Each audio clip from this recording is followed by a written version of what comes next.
opening, mid, and end game phases. And let's just take this off. Yep. So the first few moves that you make really within the game, or the feeling that you get in terms of how long you're making moves, is like your starting position, the opening.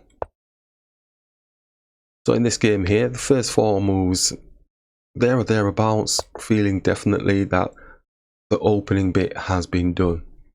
So I've opened and I'm feeling fairly safe now. Now, based off of the previous sessions that I've done a few years ago regarding knowing what phase you're in, I've speeded it up a little bit further in terms of, based on the experience I've had playing over the board and stuff, I've speeded up the process even more in terms of when I'm in a phase and when I'm out of the phase, and it's more so linked to the mid and the end one. The opening stays probably around about the same, 1 to 3 or 4 moves. Yep, probably 3 or 4, be realistic, because you've got your moves out, and the opening really is key. It is quite crucial to where you put your pieces when you're first starting the game of chess. I've seen some games where players don't care where they put the pieces when they first start, and they seem to be able to muddle through and gain advantages in the games. And those are very maverick games, you know. It's like, well, okay, just toss a coin type thing. I'm trying not to toss a coin and try and work with placing the pieces in a more favourable position that I'm feeling comfortable with. Doesn't have to be anything magical, doesn't have to have any fancy names towards it or anything like that. Players could have made those moves umpteen million times before. I don't care. I don't care about the name on it at all, because it's how I'm feeling in the game at this moment in time. Is that starting position going to hold true for me? Is it sure footing for me? Am I going to feel safe doing this opening? And sometimes the openings don't work as best as you think, because sometimes you forget the move order of things, and so you're in a bad position. So you have to accept that, okay, I didn't open too well. So then you transition psychologically. Then I'm thinking to myself, at this moment in time, I'm doing an attack now, so I'm transitioning into the mid game. I don't want to be in the mid game for too long at all. That's the thing that's changed from the previous phase sessions that we've done before, and is that really I don't want to be in the mid game for too long. We may have mentioned it before as well, but I've really honed down on the fact of, yes, I've done the start. I want to start as best possible. I don't know every response to the openings, so if the opponent has done something that I'm not too sure of, I need to still at least say to myself, all right, you've done your opening, let's transition now into some activity. Yep. And it might be that that activity takes me straight to the end game. Yep. I need to be in the end game opening phase of, well, where's their king? You know, I'm in a bad position. Where's their king? Where's the weaknesses around their king? Have they got weak pieces hanging around? Have they got weak spaces? Can I take advantage of them? So it immediately jolts that sort of emotion and feeling into the game, especially if you're in a bad position. You don't really want to be in a bad position, but if you are, then really focus on not just dancing with the mid game. Try and focus on trying to get to an end game psychology in your head. Might not be on the ball, but psychology on your head. So as they're attacking, and the king at this moment in time still has these weak areas around here, it's not moved in any particular direction. So we're still thinking, well, okay, we're not really targeting too much. We'll hang fire in this mid bit, but now this looks a bit odd, this pawn move here. So in essence, I'm thinking if they're going to be taking, we can get their queen off the board with a check. We might be winning a bit of a tempo type thing here. So I've gone into endgame mode based off of that one pawn move there. It just didn't look right, didn't feel right for me. So I'm thinking, I think we could take advantage here. I don't think we need to go rushing castling just yet. So we capture, we're on the queen, they capture, we capture with a check on the king, and we capture. So that's looking fairly decent for us. We haven't had to go and castle. So that's the key thing, is that we've changed the speed of the transitions psychologically. Yeah, it's really looking at the board and saying, oh, do we need to go and castle? Because most of the time when I've castled, then I've said I've finished the opening. You know, we're safe. But in this particular situation, it felt like we were gaining an advantage. I don't know if the gauge bar would be saying that otherwise, but it did end up being an advantage for us because we have an extra minor piece out of that exchange. And that was the change in mindset of, yes, we're in opening, but now let's have a look at this here. Let's look at the continuation, do the calculation. What's the move order of things? Looks like it's advantageous to us. Because you can miss those opportunities, and that's the thing that I'm trying to practice is trying not to miss those opportunities. You know, when you're doing the calculation, taking that pause moment to have a look, and before you make the move, because 9 times out of 10 when I'm playing over the board, once I've made the move, then I see the better move. You know, and you're like, oh, well, why didn't you just do that?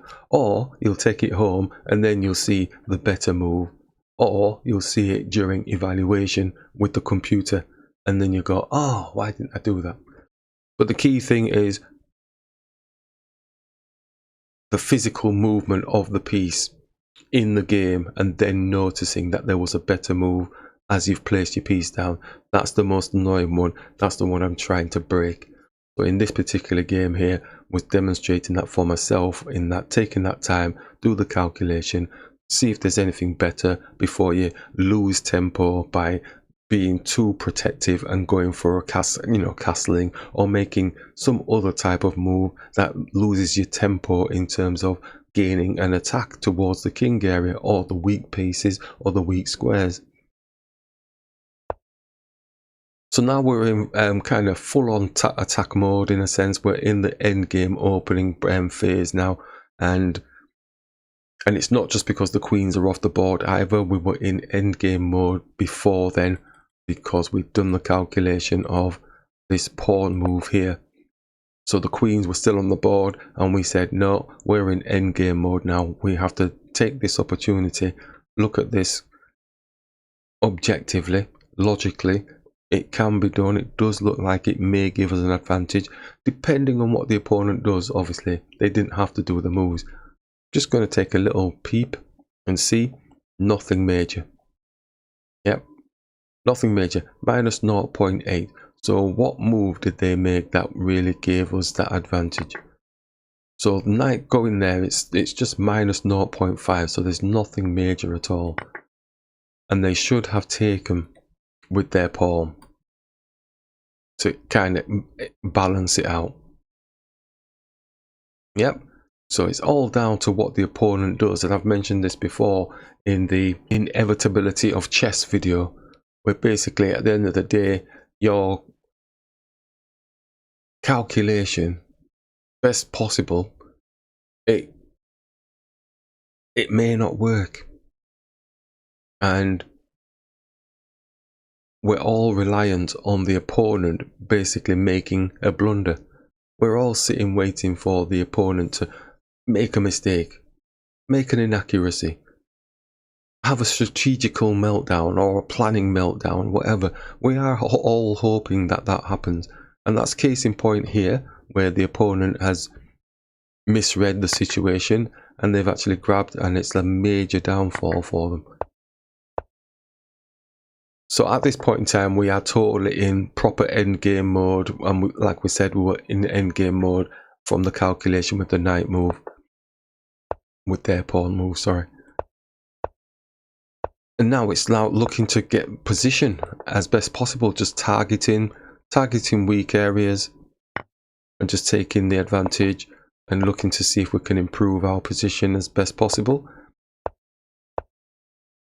And looking for any potential weaknesses, looking like the X-ray through.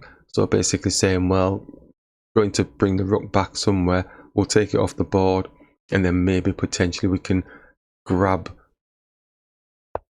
the knight.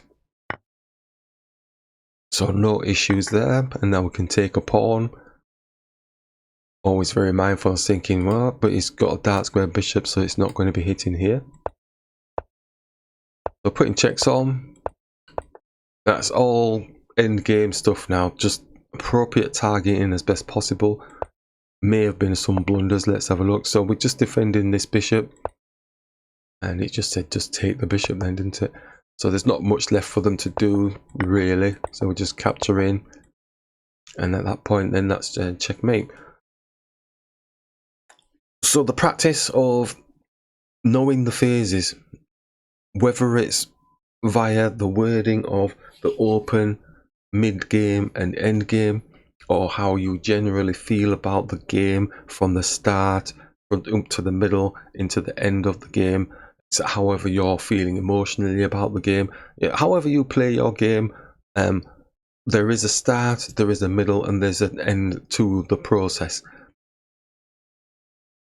If you start and then you decide, oh, I'll go into the mid game, but then I'll just jump back again to the start, and then I'll jump back to the mid game, and I'll jump back to the start. That's where confusion sets in, and that's where you see games where it's just a backward and forward type situation, and nobody's really making any inroad into the game. And then one side decides, oh, I'm going to end this, and then the other one's caught by surprise because they thought they were just dancing around in a mid game. So really find that moment. For me, it's finding that moment earlier, that trigger point to say, look, I want to end the game. Yeah, I don't want to dance around. I don't want to bake the game. I want to end the game. I don't want to, be fancy and all this sort of stuff. I really need to finish the game, but not quick and dirty tactics, no cheap tricks or anything like that. Really looking at improving your position, keeping that pressure on, keeping the momentum going, but also looking at the opponent can do these things to you and blocking off any of their threats. Make your threats, block their threats.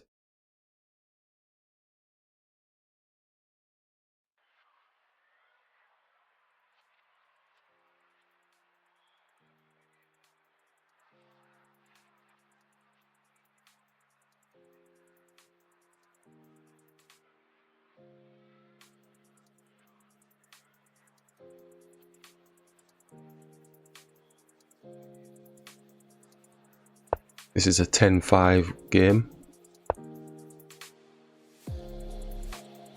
I don't need to move super fast.